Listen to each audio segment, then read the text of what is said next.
Hey guys, I would just like to thank you for being so patient during COVID. I went down the COVID rabbit hole, as I'm sure many of you did, but luckily during that time we still had some new patrons show up, so thank you to Gabrielle T.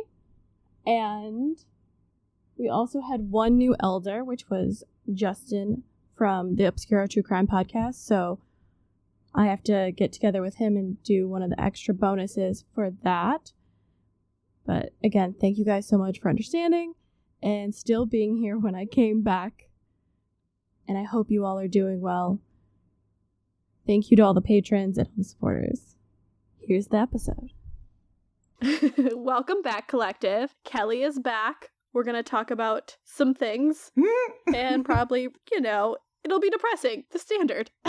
It's okay. Keep it consistent, right? I mean, that's the way to do it. Consistently depressing. You're welcome. So today, we're going to talk about war. Which war? So many wars. The Korean War. So many to choose from. Sadly, so many to choose from. And this is going to be like an intro to the Korean War because obviously it's a very in-depth topic. There's a bunch of history podcasts that I'm sure have done it. Check them out if you want to go more in-depth. But as you know, I do plan to cover other things that happened during the Korean War. So I figured, let's do an overview. Sure. Especially because Korea politically is so fascinating.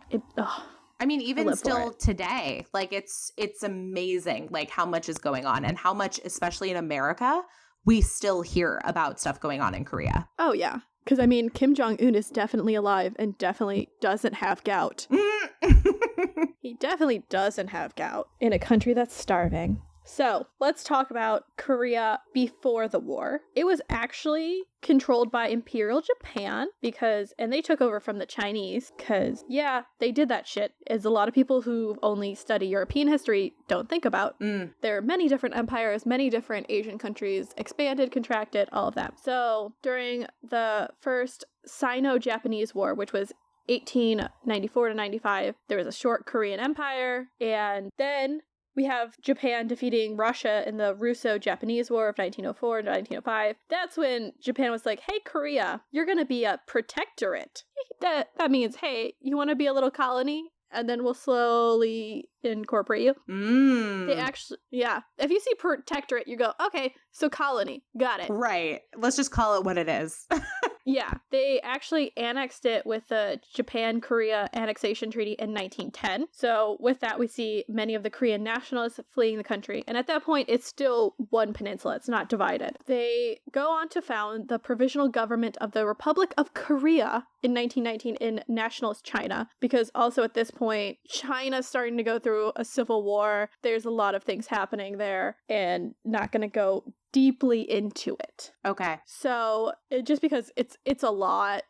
I took an entire class on modern China. It's a lot. So they didn't get international recognition because they wanted to like kind of kickstart this so they could retake their country back from Japan. And they really had a pretty contentious relationship with the US-based founding president. So there's a couple nationalist groups going on. We have Sigma and Rhee, who will come up again. And so the groups are fighting within each other. So it's hard to kickstart a revolution if everybody cannot agree on certain things. On top of that, from 1919 to 1925 and continuing later, Korean communists inside the country led an internal and external warfare against the Japanese. So you see them trying to start a revolution. Okay. While in China, the National Revolutionary Army and the Communist People's Liberation Army helped to organize the Korean refugees against the Japanese military. So they're really trying to kick Imperial Japan out. And because the Japanese at this point are also occupying parts of China, because it's a peninsula, you can go up and be like, hey, cool. The nationalist-backed Koreans led by Yi Pom-sok fought in the Burma campaign, and the communists were led by Kim Il-sung, and they fought the Japanese in Korea and Manchuria. So you see the Koreans working with the Chinese throughout this to really kick Japan off the continent. However, at the Cairo Conference after World War II in November 1943, China, the United Kingdom, and the U.S. all decided in due course, quote, in due course, Korea shall become free and independent, end quote. This is where we get the division, shall we say. So if studiers of World War II know the Tehran Conference and then the Yalta Conference, they're kind of where the end of the war, basically everything's starting to get hashed out. The Soviet Union at these conferences, aka Stalin, said, okay, we're going to come into the Pacific War within 3 months of victory in Europe, which makes sense because Stalin's solution to a lot of problems with fighting the Nazis was to just throw people at it, which luckily for the Soviet Union, they had enough people, but it made them fighting Japan harder for them. So they declared war on Japan on August 9th, 1945, 3 days after the bombing of Hiroshima. So what a tough hit. I mean, we just finished up Hiroshima and now let's go to war. Right? They're like, oh, we're coming in, guys. I mean, there's debates on whether or not the second bombing stopped the war or they were actually going to surrender after the first. So, I mean, it's a good show that they were going to go in there, but everybody was like, really want to do this? And especially after the second one, they were like, oh, we tap out. The Japanese tapped out. But because they declared war on the Japanese, they, on August 10th, moved in to occupy the northern part of the Korean peninsula. And they determined that they were going to do occupying zones, like they did with Germany. Okay. Why in Korea? Doesn't really make sense to me, but it's what they decided. So in Washington, the U.S. colonels Dean Rusk and Charles H. Bonesteel III, great name, were in charge of dividing the peninsula into the occupation zones between the Soviets and the U.S. on the 38th parallel. Why 38th parallel, are you wondering? I am. Tell me. Because it's if you look at it's like so random to pick this, but Husk said, quote, even though it was further north than could be realistically reached by U.S. forces. In the event of a Soviet disagreement, we felt it was important to include the capital of Korea in the area of responsibility of American troops. Huh. Okay.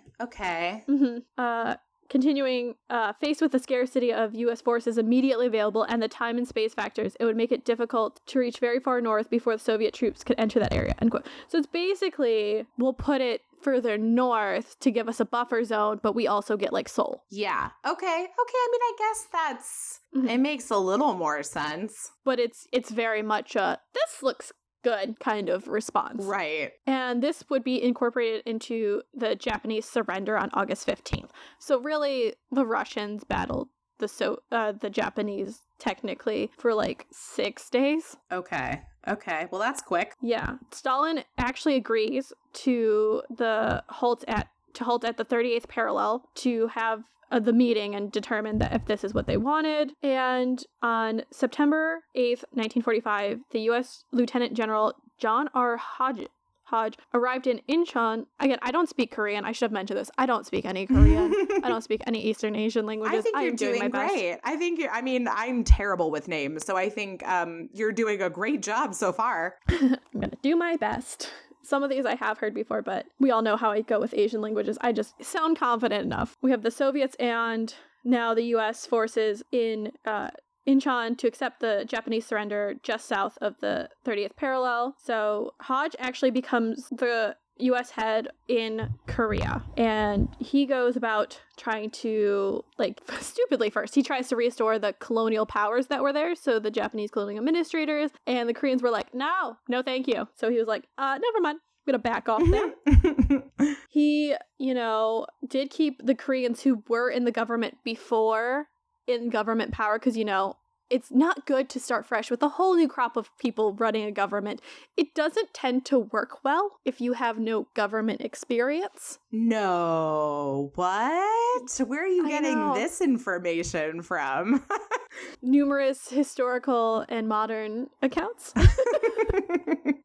So, there are rebellions that pop up, and, on top of it, the U.S. refuses to recognize the provisional government of what would be the People's Republic of Korea due to suspected communist sympathies. And as anyone who studies the Cold War knows, this is really the first kind of proxy war that pops up because of the Cold War. I mean, besides the underlying issues that were happening before, because, coming out of colonialism takes a lot of effort, as we've seen with numerous countries that have come out of colonialism. Oh boy, yeah. So we then have, in December 1945, a joint U.S.-Soviet Union commission at the Moscow conference basically saying, okay, we're going to jointly, it was kind of like the same thing they planned to do with like Berlin and Germany a little bit too.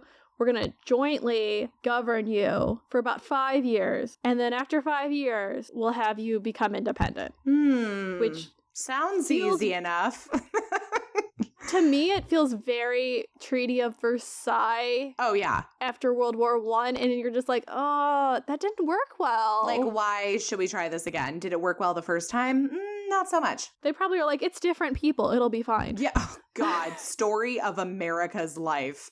We're like, but it's a different area. It'll try work here. It's like, we've tried this 6 times. So, Koreans said no, and riots broke out. So the U.S. decided to ban strikes and outlaw the People's Republic of Korea government and their committees. So they're basically shutting this shit down. Yeah. Yeah.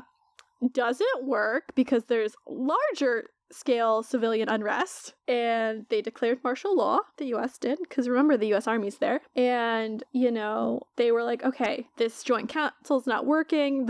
I'm assuming all the politicians and generals are in a room sitting there and like, it's not working. Let's just hold elections.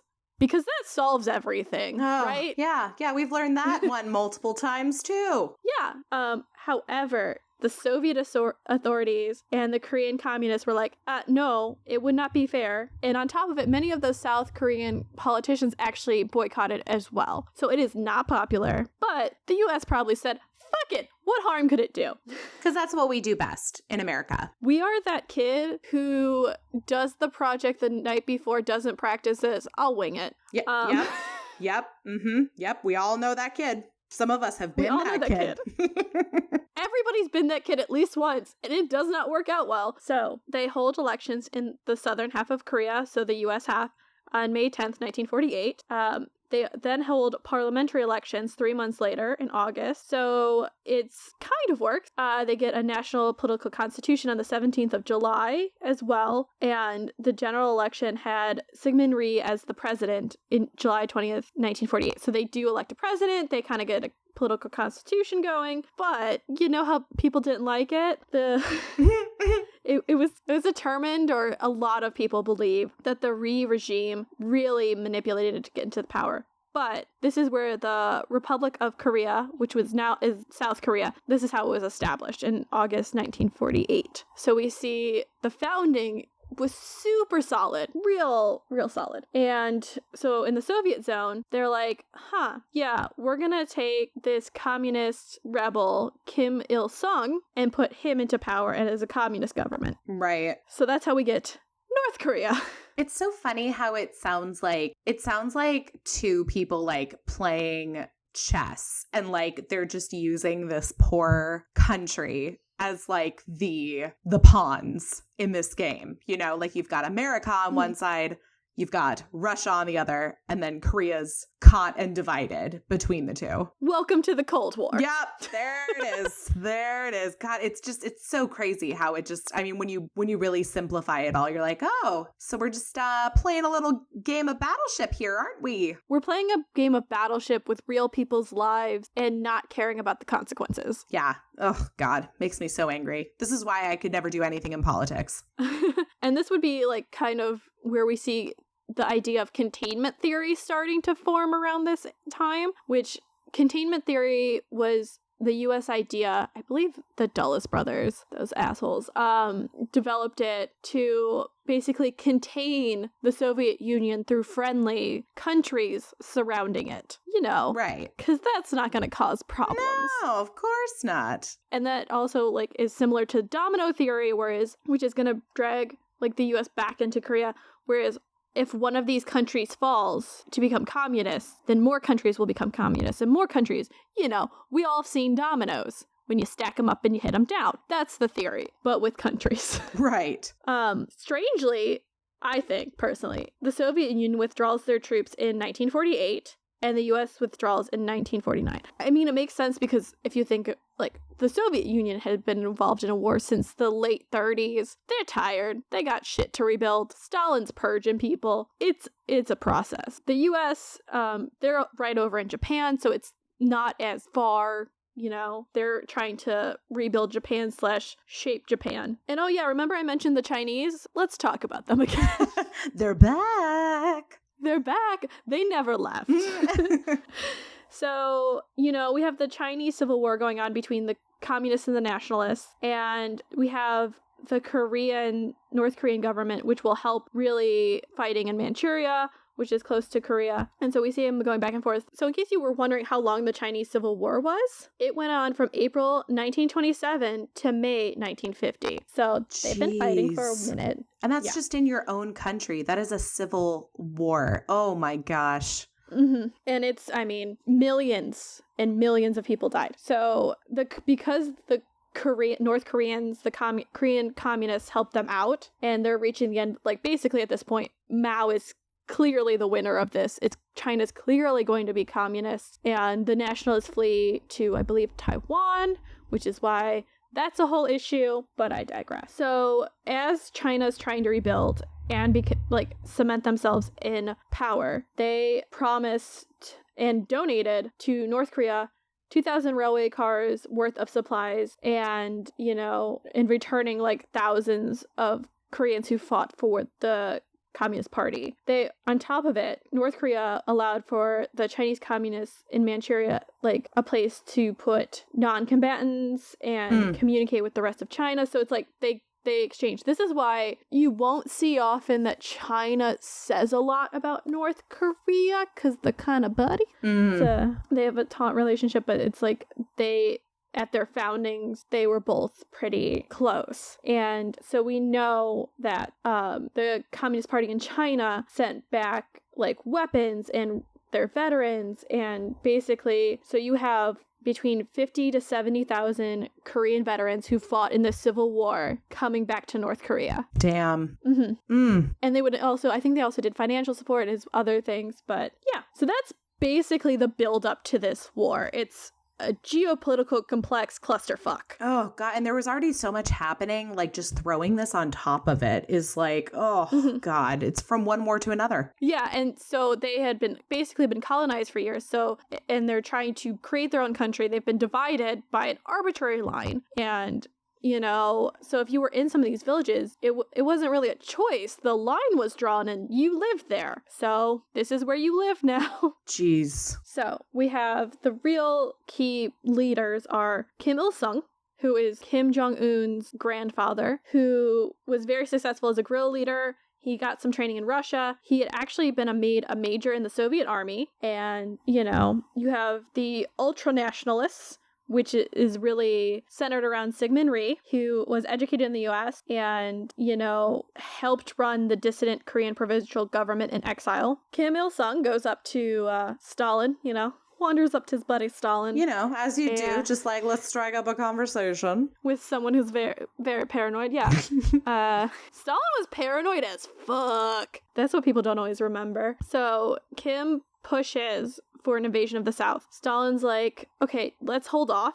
You guys aren't ready. Like, your forces aren't ready. And if the U.S. comes in, it's not going to be good. Because the Soviet army is still rebuilding. Right. There's a lot of people in gulags at this point. Because in case you didn't know or needed a reminder, the Soviet POWs, like, that were in other countries, like on the other, like, German camps and stuff, they all went to Siberia because automatically they were thought to be traitors to the state. What a great place to, like, spend the rest of your days. Siberia. The Soviet Union lost the most people in World War II. Like, civilians, like, actual army, navy, and all that stuff. They had the highest casualty rate. I mean, part of it was that they did throw, like, people at the problem. It's not the best way to keep your casualty counts down. So Kim took this as okay, let's go and rebuild this army. It's going to be known as the KPA. That's going to be the North Korean army. So he's like, okay, let's get this into a great fighting force modeled after the Soviets' army. Cue in Mulan's I'll Make a Man Out of You montage. Perfect. but in the 20th century. So the Chinese are, and at the same time, they're getting more and more veterans back from the Chinese. The Soviets are providing arms as well. So by 1950, the North Koreans had a ton of, the army was so much better. They have better equipment, they're better trained, they're doing better militarily wise than the South. So Kim Il-sung goes up to Moscow in March and April of 1950. Him and Stalin, I'm guessing they're in a room where it's like the circle table and there's a map and they're like pushing things around, planning out the invasion. Okay. I don't know. That might just be like early modern medieval way, Renaissance way that people planned wars. I just assume that's how it is. Like when you push them around the map, you got the little thing. So June 25th, 1950, the North Koreans go across the 38th parallel, just lighting it up with artillery fire. And the main force was 53,000 men. It's their I Corps. It's not corpse. It's spelled that way, though. It is. So the North Korean I Corps drives across the Imjin River towards Seoul. So I guess they were just one. It's just one corps. Okay. So Corps 2, which is around 54,000 soldiers, then goes and attacks along the wider axis going through cities. So they're basically just spreading out in a semicircle, hitting cities Cheongsong, Inji, Hongcheon, and just going all the way down the east coast towards Gyeongju. They enter Seoul on June 28th. So 3 days later, they're like, sup, bitches? We here. Yeah. But they did not get a quick surrender of the government or disintegration of the South Korean army, which was the goal. They were like, basically, we're going to show this big force of power. Y'all going to be like, okay, we give up. Which is not it wasn't a bad plan, but tell you the truth. Yeah, but and they couldn't have prepared for, I guess, an alternative. Oh, yeah. I guess you could, but the confidence, Yeah, you got to admire that big dick energy right there. I was to say average white man energy, but yes. Same thing, Yeah. So the remnants of Roka, which is the South Korean forces, decided to form a defensive line along the Han River. And so they did the river and then the East Coast Road to basically stop the North Koreans from advancing further south. So immediately they were like, hey, big brother US, we need help, please. Can you come over and, lend a helping hand, please? Lend a help, yeah. They contact good old Truman. I'm sure it was much more like, hey, assholes, you did this. Come help. That's what I would do. But this is why I cannot be in the army. My mouth is too sassy. So Truman was like, hey, MacArthur, get munitions over there. Use air cover to get U.S. citizens out, which I was like, I appreciate, but you also created this situation, so you should, if you're going to help. Right. Because they would just, you have to think also, there's a lot of U.S. Navy and military over in Japan. Right. Which is pretty close. Right. Truman was kind of smart. He did not want to, this is actually kind of smart. He did not want a declaration of war. So for the U.S., you have to go before Congress to declare war. Ask them to declare war, there's a vote. So, and that takes a lot of convincing. Oh, yeah. Because... Yeah, I do remember this. I do remember reading about this, that it was never technically war. It was, oh God, what did they call it? Police action. Yeah. That's what we've been doing. World War II is technically the last war we have been in. God, that's so nuts. What? Vietnam War didn't qualify? They did not declare war as a police action. Oh my God. Everything since has been a police action. Yeah. Wow. So yeah, Congress has not. I believe has not declared war since World War II. So it's also because there's a lot more strings attached when you declare war. A lot more things have to go through Congress. As we all know, those bitches take some time. Mm-hmm. So instead, Truman goes to the UN for a sanction against North Korea and the Soviets. The UN called for the invasion to halt on the 25th and then was like, hey, UN members, you have to go assist South Korea on the 27th. Remember, the North Koreans make it into Seoul on the 28th, so they're clearly deuces. Don't give a fuck. And a lot of stuff that would be happening has to take place in the UN, has to take place in the Security Council, which the Soviet Union's on, the US, the British, the French. I'm missing one. There are several seats that are permanent. Like there's 5 permanent ones. French, British, The French, Russia, so the Soviet Union, UK, and the US.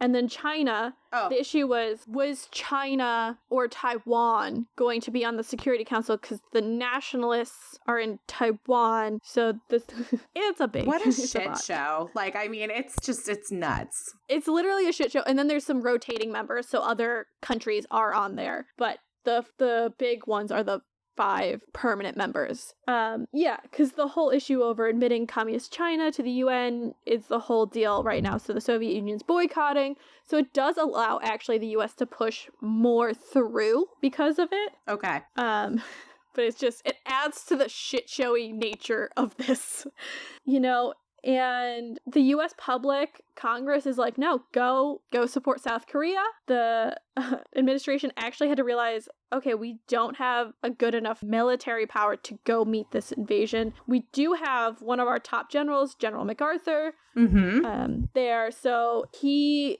sent 3 divisions from Japan. But if you put ground forces, they're like, okay, if we get defeated now, we actually have men on the ground. So that's a lot of problems. We have around 8 weeks near Osan, the Kum River, through Taeyeon, south to Taeyu, where there's U.S. soldiers, some being killed, some fleeing. Right. You know, we're still struggling with the offset of World War II because we don't have enough weapons. There's like not enough troops. The amount of troops they sent for it, North Koreans were more prepared. And like the wavering nature of like leadership, plus you have the threat of refugees coming through. So you have refugees coming when you're trying to fight a war. So the refugees are fleeing south. Sure. And then this is where like a big tactic was guerrilla warfare on top of it. So are the refugees? Are they not refugees? Are they combatants? It starts to bring up these questions. So this kind of culminates into attacks on Korean civilians. We see this hundreds of refugees at a railroad viaduct near Nongri. It's west of the Nantong River during the last week of July. So it was basically a massacre there because there was confusion. So this war is less clear, I think, than like World War I, World War II was like a lot clearer on what's happening, who's combatants, who's not. Yeah. And a lot of these people had just fought a total war, so your mindset's very much still there. Right. Well, and it's so easy, you know, when it's such a like black and white sort of thing. Like it's these people versus these people. It's North versus South. But no, there's so many different players in this. Yeah. Finally, in the first weeks of August, we finally get the United Nations Command, which will be known as like UNC. We see the slowing of North Koreans as MacArthur kind of redesignates and they start to figure out what they're going to have to do. This started in June. It's August. Good Lord. Right? So we have starting on the southern side successes with the 8th Army led by Lieutenant General Walton H. Walker, and ROKA, which is the South Korean Army led by Major General Chung Il-wook. They basically start rallying and getting more successes, starting to lead a charge, leading them back north. So one of the key ports kind of coming in for the 8th Army is Busan, and you know, it's closer to the like Japanese. There's tons of people coming in, so they really need to protect this port, and this is one of the like bigger areas that they're trying to protect. So especially because that's where the U.S. is getting their supplies from Japan, right, and coming across the Pacific. Right. So Walker brings in Sherman and Pershing medium tanks, rocket launchers, artillery pieces, anti-aircraft guns, and close air support aircraft. So this is really where I know. That's never a good sign. Nope. So with the UN now in like kind of coalition now in control, they continue in September. Like they're getting an order of advance against the Nantong River, like Taegu line. It's the Busan perimeter. So they're building a perimeter around so they can keep this open and keep getting supplies. Okay. And this is where a lot of coastal anchors that will keep expanding. We have the Battle of Tabu-dong in mid-August of that year, where the South Korean 1st Division and the U.S. 27th the combat team actually defeat the North Koreans' main armored thrust towards Daegu, towards that perimeter line. And so we see basically they're starting to get pushed back. In September, the North Korean had 2 of its corps reduced to 60,000 men, its tanks destroyed, and pushed well away from that border line. So it seems like, okay, we're getting some movement, we're getting some traction after the North Koreans basically swept down the peninsula almost completely. Yeah. The shift in this war is by the appearance of the X-Corps and Incheon. So MacArthur, famous World War II general. Right. Like, led, I believe, at both fronts. And he was like, you know what? I need an amphibious... amphibious? I haven't seen it spelled in so long. It's like, oh, God. Amphibious landing deep behind enemy lines. So think of along the lines of like a D-Day kind of scenario where you're going to start cutting them off and getting further in. And he actually started planning as early as July. Okay. And so now we're in September? Yeah. Okay. He worked with the Joint Chiefs of Staff. They determined that the 1st Marine Division and the 8th Army remaining Infantry Division, the 7th, would go on this. It includes some South Korean Marine and Infantry units and other backloading of U.S. support troops. It was called X-Corps, which, badass name. I know. That is cool. It kind of sounds like a gas company too. Like, oh, where'd you get gas? At X-Corps. Or like a Marvel company. Yes, I can see that too. It's like, it seems like a comic book thing. And this would be led by Major General Edward M. Almond, MacArthur's chief of staff. Did not plan that. Enjoyed it. We got double almonds in our episode. That's nuts. So at this point, because they're going so far behind the line, the resistance is so thin just because they don't have the manpower, but they are stubborn as fuck. So, we have the X-Corps entering Seoul on September 25th, so they managed to retake Seoul, the capital. Then the bulk of the 7th Division advances onto Suwon and reaches the 8th Army on the 6th. So you see them kind of slowly congealing and becoming one massive army, retaking their southern half of the peninsula. Okay. And on the 26th, MacArthur and Syngman Rhee actually go into the Capitol building in Seoul and declare the South Korea is liberated. It's great. Everything's done.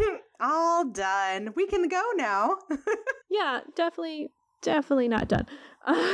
They keep pushing the North Koreans back up north, but they're taking thousands of South Koreans hostage and as slave laborers, or they executed thousands of people, such as at Sejong, where they massacred 5,000 civilians. Yikes. So on top of that, the South Korean Army and National Police aren't actually doing much better because any suspected communists they find or even think about it, they're gonna, similar things happen. It's not great. God. And the U.S., the U.S. is bombing. It's a clusterfuck. It's been determined that the last 2 weeks of September saw atrocities like those in Europe during the 30 Years' War of the 17th century, which is so bad. It's revenge. It's just vicious for vicious sake. It's killing civilians, destroying things. That's not ruthless. Great. Ruthless. And you're talking about, I'm assuming like thousands of deaths, like hundreds of thousands. Yeah, easily. Yeesh. Wiping villages off the maps that have been there for like centuries, millennia. So MacArthur is like, you know what? Fuck you. Let's go into North Korea. So they actually go across the 30th parallel, go deep into North Korea. So they just keep following them. They actually get close to the Manchurian border, so the border with China. And China was like, we will defend ourselves.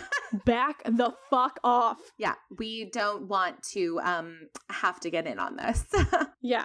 I'm assuming they use political language, but basically it was like, back the fuck off.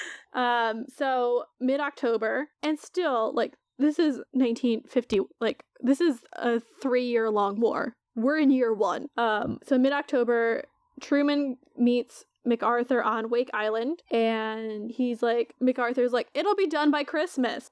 Never say this shit. No. Because that's what they said about World War I, and guess what? It was not. Yeah, it's terrible to put like a timeline on anything, and when you put it on like a war, you're just asking for problems. Yeah. Have we not learned from the Soviet Union's 5-year plan? Does not happen in 5 years. So in November, the Chinese was like, so as soon as they like had determined that like the timeline to end the war was like Christmas, so basically end of year, November that year, the Chinese opened up their armies to the North Koreans. And the UN forces were like, what? So they spent their New Year defending the line to the south of Seoul. So they got pushed all the way back. Okay. Yeah, so we have the push of the North Korean south, the US, South Korean UN forces pushing them almost to China, and then them getting pushed all the way back down, like halfway to the south. God. Push-pull. Yeah. And we have, like, I mean, imagine how defeating that is. Like, you were almost done, and then this shit happened. Yeah. So the new field commander, General Ridgway, picked up took over, and they begin their slow advance north in the spring of 1951. We have them back at the Allies, the UN South Korean allies, back at the 38th parallel, and then the Chinese launched another offensive. Oh, God. Yeah. So we have a British 19th Brigade almost completely taken out at the Imogen River. The 27th Commonwealth Brigade fighting as well, but they held the line somehow. Impressive. But they realized, you're like, hey, we probably shouldn't go north of this line again because it didn't go well. Yeah, like things keep happening when we try and approach it. Yeah, so they just basically sit at the 38th parallel. And for the next 2 years, just fighting along the border of it. Oh, God. See, this is what annoys me. And we kind of talked about this before we started recording, but this is what annoys me about war in general is like not so much of war is like not a battle. Like, I mean, I picture like a battle in the battlefields and we're shooting and fighting and killing. Like, no, it's a lot of sitting and waiting. Like, I just finished reading a book where it was all about, it's super cool, but it was about women in World War II who were clubmobile girls, and they basically would drive like this bus around to like give out coffee and donuts and cigarettes and stuff to American soldiers like at their camps, and just to like boost morale. But it was all about her the main girl trying to figure out if her fiance had survived, and you find out in the end that he had been a prisoner of war for months and basically died on the walk back to camp because he got an infection. And it's stuff like this where it's like, I'm hearing about it, I'm just like, there are so many people that are dying probably just from waiting around and getting like infections and like frostbite. And I mean, it's, oh God, it's insane. That's what I think the show MASH really shows well, is how much of it is a waiting game and how much like you're so mad that you're stuck there. I love MASH. Oh, I loved MASH. Fun fact, the TV show MASH was on air longer than the Korean War happened. Yeah, it was on a long time. So it was on a long time. That's impressive. Yeah. So this is where we get these heavily fortified positions. You know, you got artillery, mines, wire. Everybody has that good image of the trench warfare of the first and second, well, really the First World War. Kind of think of like how they basically built up along this line. Both sides really had to focus on air power because think about it, you're not really moving very far. Right. So if you can drop bombs behind enemy lines, that'll help. And this is where the US really succeeds. We're very good in the air. Yep. Our heavy bombers would take out cities and industrial plants in North Korea and attack the transport system so basically the Chinese fighting on the side of the North Koreans used pack horses as the way to transport their shit. God. Okay. What's next? Carrier pigeons? Probably be safe. But think about it. Like, how are you going to tell? You can walk in different paths. You don't need roads for pack horses as much. Yeah. So you can go under tree cover more. This is really, we see the American B-52 bomber and like their lighter planes around them starting to get challenged by the Russians' MiG F-15 fighters, which were flown by the Chinese, and they actually started defeating the Americans in the air. Oh. Until, Americans introduced the F-86 Sabre tip balance, and it becomes the first supersonic air combat fighting, and America regained its supremacy, which is really interesting. See, that's the interesting part of war that I like, is like the technological advances. It's horrible the damage they cause now, but like the innovation is really interesting. Yeah, it is. It's amazing what they've done. Mm-hmm. And then in the Navy, the Russian Navy got pretty much taken out several times. Because for a brief Russian history, we had the Russo-Japanese War, where the Japanese humiliated the Russians. World War I, a Russian Civil War, which led to the Soviet Union. Then World War II. It's a lot. It's a lot. Yeah, it's definitely a lot. So they are working on their navy, but the U.S. is basically taking out, and even the North Koreans' torpedo boats were no match for it. The UN group firepower were like, bye-bye. So North Korea had a tight blockade around it, so they couldn't get basically all supplies had to come in through its China connection. Right, okay. Because in mid-1951, they're not moving anywhere. Nothing's happening. They decide to go and talk it out. So they go and begin armistice talk. It takes over 2 years. Like, it doesn't go well. Oh, see, again, we're back to this waiting. We're back to the waiting. Mm-hmm. So imagine you're stuck, especially like the UN soldiers, you're stuck there. Especially, I'm thinking like, so the US and the Soviets agreed to this. So say you're British, you're from Canada, you're from Australia, like elsewhere. You're stuck here and your country like really just decided to follow UN action, and your country didn't even make this decision, like, to divide this country. I know. It's so, like, I mean, it's hard because, like, I'm thinking about, like, what we know about, like, Korea and, like, the Korean government now. So, like, it kind of clouds your perspective. But, God, I mean, I feel so bad for, like, the people, like, at this time. Oh, yeah. So, the real sticking point is the tens of thousands communist prisoners held in camps on Koje Island off the coast of South Korea. You know, this is going to come up repeatedly. Keeping people in camps isn't a great idea. Doesn't work well. But, I mean, I get it. They're like, okay, we need them back. Like, yeah, really big sticking point is over these POWs. This would also lead to thousands of POWs that were unwilling to be repatriated, so unwilling to go back to their country of origin. So maybe they're now disillusioned or whatnot. They don't want to.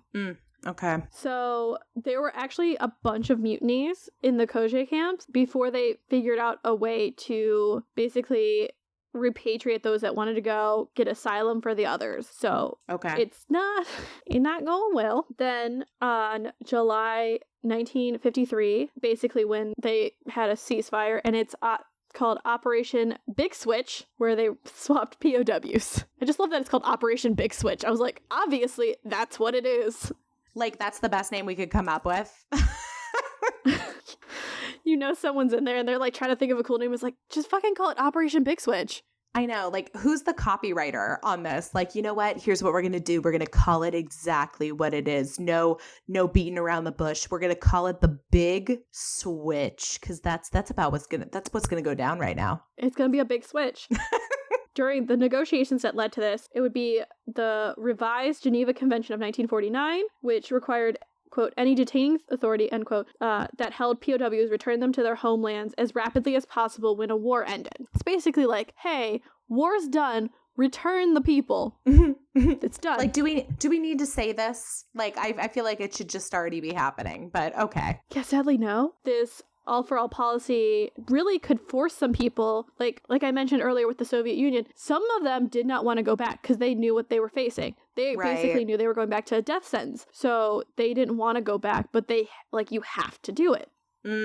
Yeah, nobody wants to get sent to Siberia. No. I think they called them death trains, too. The ones that took them. God. bad. Like, I mean, you're just setting yourself up for failure. Yeah, I think it might have been the unofficial, if I remember from what my friends who studied that period said. This is really the early reports of like atrocities happening to POWs on both sides, really heavily on the North Korean sides, leads to these issues. The South Korean government really was opposed to complete and involuntary repatriation because some of these detainees were actually South Koreans who had been forced to fight with the North Koreans. So they were forced into it. So they're like, we can't send our citizens there because they're clearly going to be murdered. Right. The North Koreans were like, who had much, like, who were responsible, like, oh yeah, oh. So there's a lot of people being like, what should we do?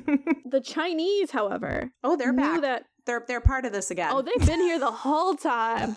They've been fighting. That's where most of the supplies are coming through China. You know, they're hanging out. So their leaders knew some people would refuse repatriation because they were impressed. So they basically were soldiers from the Nationalist Army that they forced into this war. Because, yeah, that shit happens. Think of, like, a draft. Impressment is like a draft, but someone shows up and says, well, you're doing this now. The most common way people think of it is part of the reason the U.S. fought wars with Britain was because the British would impress American soldiers onto their ships.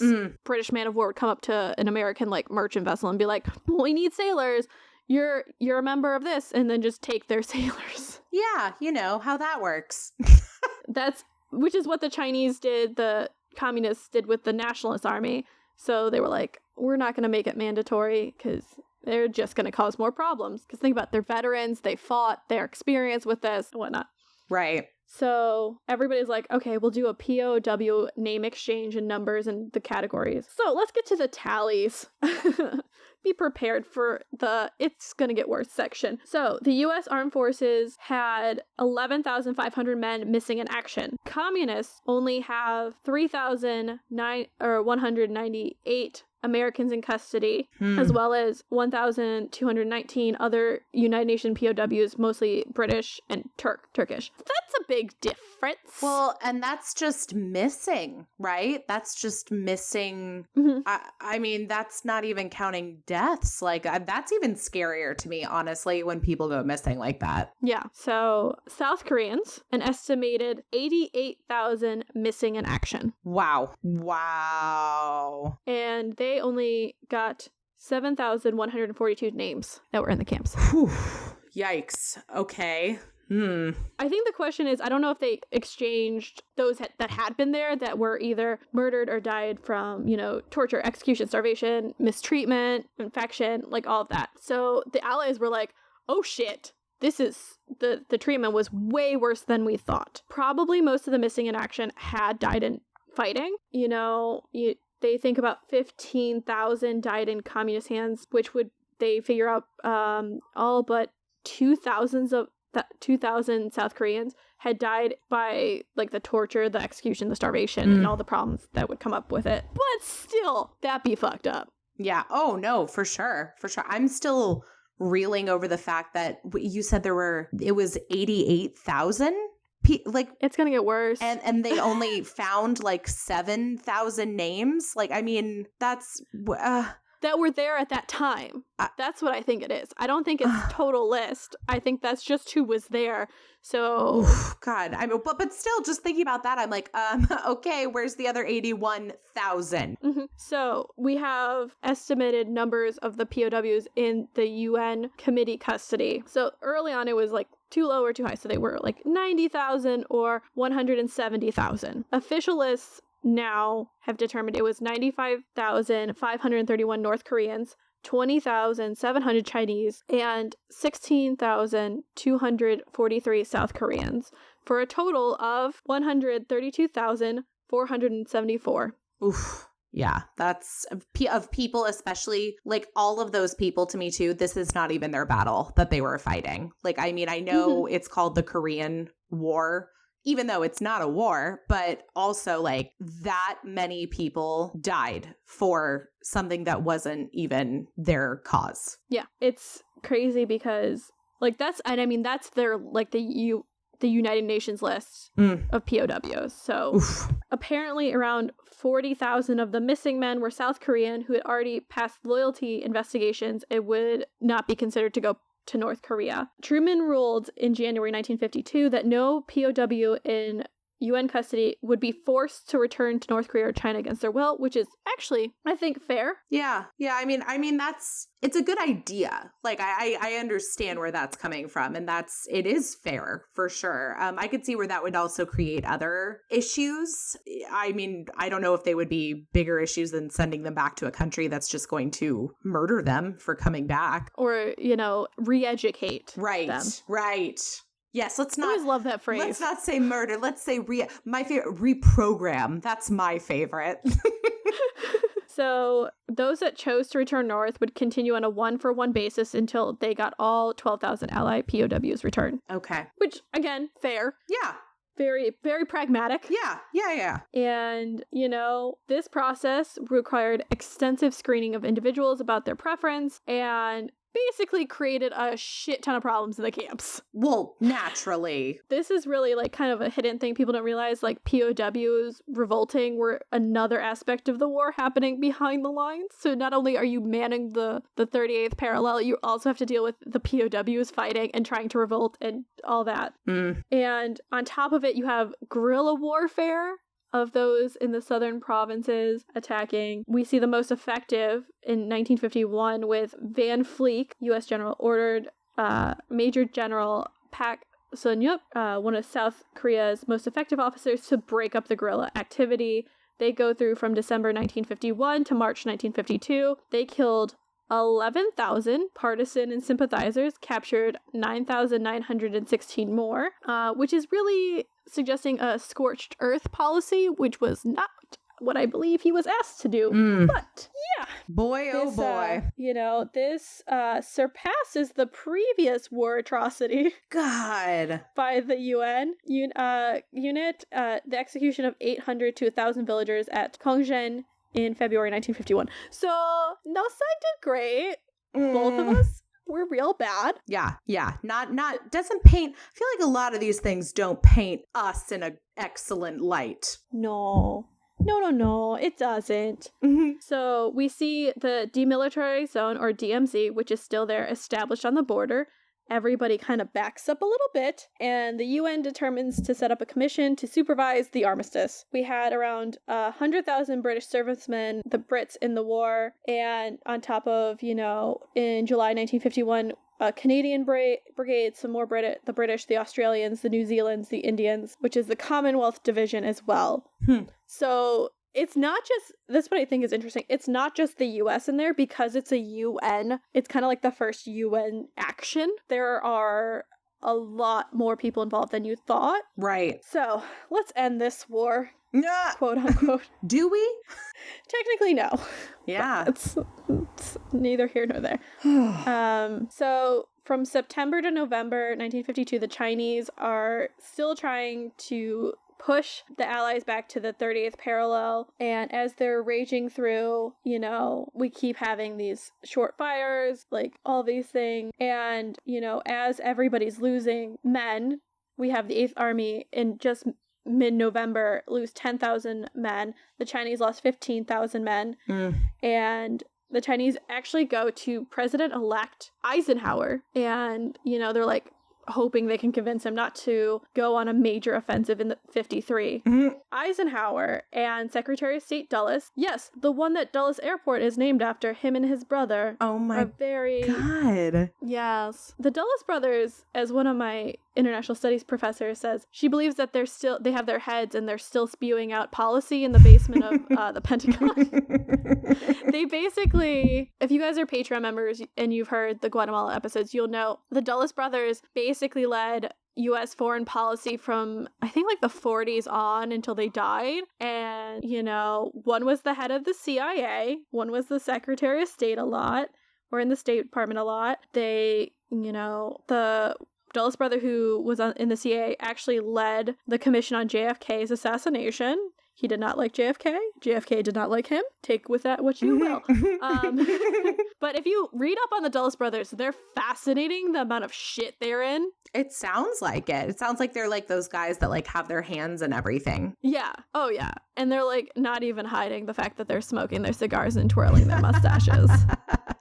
Dulles and Eisenhower were like, yeah, we got to get out of this war. It's not good for our national security. And, you know, they realize, okay, China is going to be this big power in Asia, and Korea is only one aspect of this, that if we can get out of it, it'll be great, especially because, you know, the public is not a fan. Not so much. No, it's a lot of taxes. It's a lot of losing, like the draft is involved in this. I mean, I had family members that fought in Korea, you know. Yeah, I did too. So it's not popular. Dulles goes for negotiations. He's like, okay, voluntary repatriation involves screening by an international agency, not just the US South Korean teams, which I'm like, okay, fair. Okay. So they had the UN and the International Committee of the Red Cross doing an exchange of sick and disabled POWs, kind of being like, okay, let's get this started. Eisenhower's like, yeah, let's go. Mm-hmm. And it's basically this goodwill test. Did work, actually. On top of it, March 5th, 1953, Stalin died. Oh, well, there you go. So Stalin died, and right after that, the Politburo voted that we got to end this Korean War. It's not worth it. Mao Zedong knew that, okay, we can't keep this going without the support of the Soviet Union. So, because, again, China is still recovering from a 20 plus year civil war. Yeah. You have to remember, the country's supporting, like, everybody supporting this is pretty much recovering from devastating wars. It's insane. That's why it's so weird that it's like a bad breakup. Like, you just like jump right into something that's also toxic. Yeah. The Chinese were like, okay, we'll take voluntary repatriation. So that's good. And they start, you know, working on screening and all of that. They did agree to the exchange of sick and disabled POWs, which was good. However, Ri comes back, you know, the leader of South Korea. He's like, he kind of refused to publicly surrender his march north and unifying position. That was what he was going with. However, we have heard privately, like it was shown privately, that he hinted he might accept an armistice if there were serious commitments by the U.S., including this like an ambiguous mutual security alliance, kind of like, if they come back, you have to come back. Okay. And $1 billion in economic aid. Oh, okay. We just had to toss that in at the end. Yeah, got it. Yeah. Which, I mean, think about it. Both, like, the peninsula is decimated. Kind of makes sense. Well, but I just love these. $1 billion what is this? This is 1952? Yeah, 53. Like $1 billion at that time. I can't fathom $1 billion now. So that was so much money then. So it's an 866% increase. Oh my God. So you're talking like almost $9 billion? Yeah. Jeez. $9.667 million. Yikes. Yeah. So just chump change, guys. It's fine. Right. You know, the Chinese were still thinking, hey, for us to get what we want, it is really to battle it out in territory. So they keep fighting. We then see the armistice, like we had this initial like agreeing of the POWs and all of that and the sticking points. Well, then they moved to a military armistice commission, which was 10 officers representing each of the belligerents, or basically the combatants. A neutral nations supervisory commission, which was Sweden, Switzerland, Poland, and Czechoslovakia. I mean, some of those I get, some of those I don't. Yeah. A neutral nations reparation commission, which was Sweden, Switzerland, Poland, Czechoslovakia, and India, who would be the custodian of the POWs. Interesting. Okay. Well, I mean, they're so not involved. So, okay. Yeah. Like, that's the only thing I can think of. I'm like, I'm not sure how India came into the picture here, but like, I guess because they're so removed from what's going on. Well, I mean, they're in the Commonwealth, so yeah. They have troops there, but they're also like the closest country there, so they can like more likely supervise. So we have from August 5th to September 6th, around 823 communist soldiers and civilians returned to their regimes, which was really all but 5,640 of them. So, like, there's 5,640 of them that stayed. Okay. And then 7,862 South Korean soldiers, 3,597 U.S. soldiers, and 1,377 other nationalities, soldiers of other nationalities, including some civilians, returned to UN control. So they did their swap. And this, I mean, you know, it was so many things. You have the POWs stripping off their, like, capitalist uniforms and, like, singing to March-approved songs from the communist side. So I'm just like, oh my god. Those who refused repatriation, actually, the handling of it turned into somewhat of a clusterfuck, as, you know, agents among the communist POWs and interrogators, like, just were horrible to the Indians that were, supervising this. And, you know, really only around 628 Chinese and Koreans changed their minds and went north. 21,000 that had actually returned to UN control. So, like, it's interesting to see, like, what goes back and forth. Right. Most of those who didn't repatriate settled in North Korea or Taiwan. Oh, okay. And, yeah, again, Taiwan comes up because it's technically China. Yeah. Yeah. And most... for the armistice agreement, actually, the U.S. organized an international conference in Geneva for everybody to come up and talk about the political future of Korea. There was no agreement. And there still isn't today. There still isn't. Yeah. Basically, you have the battlement back and forth. They have, this is the one really cool thing I found on the Wikipedia article. I know I've talked your ear off about this, but it was hard to cut. This is cut down too. Oh, I know. No, I mean, there's reasons why people write, like, you know, 700-page books about this. Yeah. Okay, wait, let me find where it is. It's just, okay. So, there is actually set up to find remains still of those missing. Oh. So, there are 416 Korean unknown soldiers buried at the National Memorial Cemetery of the Pacific in Hawaii. Okay. We also have records that indicate that of the names transmitted between the lists, only 858 of the 1,300 were correct. And we have an additional 4,167 containers of returned remains. They've identified 4,219 individuals. They also, of those, around like a little under 3,000 were identified from the U.S. They only could give identified 416 by name. And from 1996 to 2006, North Korea recovered 220 remains near the border. Okay. Near the Chinese-Korean border. So, man. In case you're wondering what happened to some of those people, they still are finding remains from the war. They're still trying to return people to their homelands and to their families. God. But that is a brief history of the Korean War, and hopefully explains a little bit why it's so contentious. And like I said, if you're interested in it, definitely delve deeper. There's a ton of great sources. There's a ton of really, really good firsthand accounts, you know, so definitely delve deeper. But I mean, it's like an hour 30 recording, so that's the light version too of this war. Like, it's insane. I always love it. This is the light version. Yeah. So what do you think? What did you think? I mean, it's just another example of us Americans putting our noses in things that aren't our business. Like, I mean, it makes me wonder, like, if we would have the relationship we do with Korea now, had things gone differently back then. But I mean, at the same time, it's like, I don't, you know, if we hadn't stepped in, you know, where would communism be? So, I mean, it's I don't know. It just brings up a lot of like, what if questions. And I mean, it's easy for me to say, you know, having had nothing to do with it, like, wow, what a pointless venture. But I mean, I like to think that there are certain things that came out of it that were beneficial. But yeah, I don't know.